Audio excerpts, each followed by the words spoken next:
Hi, and thanks for joining me. I'm PackRat556. I'm going to run the risk of being just a little bit redundant this evening by reviewing these tools and what you see in front of you. Most of you are somewhat familiar with them. All of this is made by Ultimate Survival Technologies, which I like to refer to as UST for short. But this has been requested by so many of my subscribers, either through personal messages or through comments left on the channel, and so I felt like it was only fair for me to take the time and make a short video to talk more in detail about this, since I have said that the Strikeforce is my #1 choice as a tool to carry for fire starting in the wilderness. This is something that I carry with me at all times whenever I'm out in the field or think I might end up in the field. This is something that's going to be riding along with me. This particular one is the BlastMatch, which I've not mentioned before on my channel, but since I had it, I did want to show it and also compare and contrast with the Strikeforce. And this is just a cube of the UST WetFire Tinder, which is really some impressive stuff if you take a look at what it has to offer.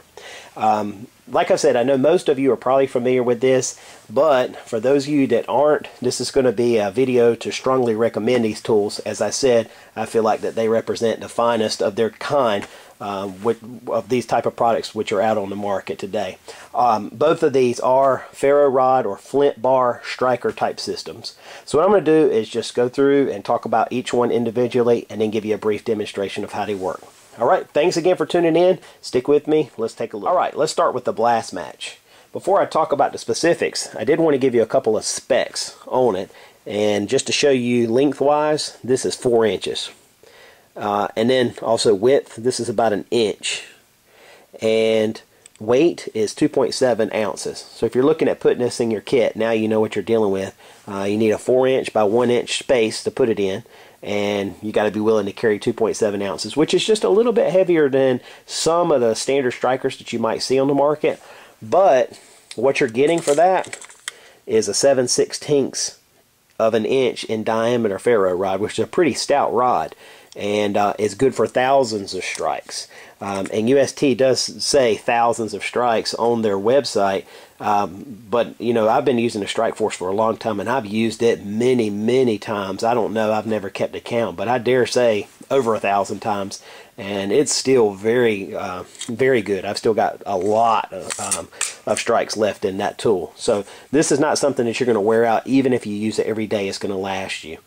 The design of the BlastMatch is actually created with U.S. Air Force fighter pilots in mind, and it's designed to be carried in their survival kit in case they should be downed in a wilderness area. They'll be able to create fire for survival. And one of the other things that's pretty thoughtful about it is the spring loaded. So if you are in a situation where you're injured, you can operate this striker with one hand, which is definitely in contrast to the Strikeforce, which is a two-handed tool. To open it up, you just push up with your thumb, and you can see how the spring does push the cap open. From there it just swings down and falls right into place, and now you're ready to strike. There is a thumb pressed striker here. It is a carbide striker, which when pressed just applies pressure onto the flint rod. One of the other neat features about this is the flint rod can be rotated 360 degrees, so that way you can evenly wear the rod as you use it. You don't have to, you're not stuck in one spot. You can continually turn it and wear it evenly, which is pretty nice. For operation, all you have to do is put your rod on your tinder, and then you just press with your thumb right here, and then you just push down, and when you do, that's going to create your shower of sparks and ignite your tinder. That's basically all there is to it. Just to mention, it is constructed of an ABS housing, which is pretty resilient. I think if you dropped it, it would be okay. This plastic seems to be pretty stout. However, in comparison to the Strikeforce, this one's got a lot more moving parts, which anytime you have moving parts, there's always a possibility of failure there. And this little cap, which is really just for storage, it is not necessary for function of the tool, but it's probably the most flimsy, and I use that term very loosely. It's not flimsy, but it's movable. You can see as I press it with my hand. I don't think it's going to break as long as you take care of it, but it's possible. If it did, like I said, you could still function this, and it wouldn't leave you with, you know, nothing. Worst case scenario, everything breaks. You still got the ferro rod. Maybe you can use a knife or something to strike it with. But In comparison to the Strikeforce, this one doesn't feel quite as heavy duty. However, it is designed for U.S. Air Force fighter pilots, so it's got to be pretty good, fairly rugged. You can see it's got a lanyard hole here, so that way if you want to strap it around your neck or connect it into your other gear so it doesn't get lost, there's a way to do that. That is the BlastMatch. All right, let's talk about the Strikeforce now. And again, just in case you didn't hear me, this is my favorite of the two. And this thing is just so stout feeling. It's a very rugged feeling tool. It feels like you could just throw it down on the cement floor and not break it. I wouldn't try it, but if you drop this thing and it falls on rocks or something like that, it's not going to break. It's just well put together. And the nice thing about it is it's in two pieces, which is one is the actual ferro rod or the flint rod part, which you hold in your hand, and the other part houses a striker. And the nice thing is you're not going to lose those two or get them separated because they are connected with a nice piece of cord there. So I like that feature. This is another carbide striker here, and then it just has your flint rod here as well. It's a very simple design, or traditional design basically, if you look at what it is. And the nice thing is right here in the back side of the Strikeforce is a place where you can store emergency tinder. That is a small cube of WetFire Tinder. I've never used the original cube that came with it because it fits in there so well. I also have some dryer lint down in there. I don't know if y'all can see that, but I've stuffed some lint and stuff in there just in case I run out and I need an extra. I always have backup.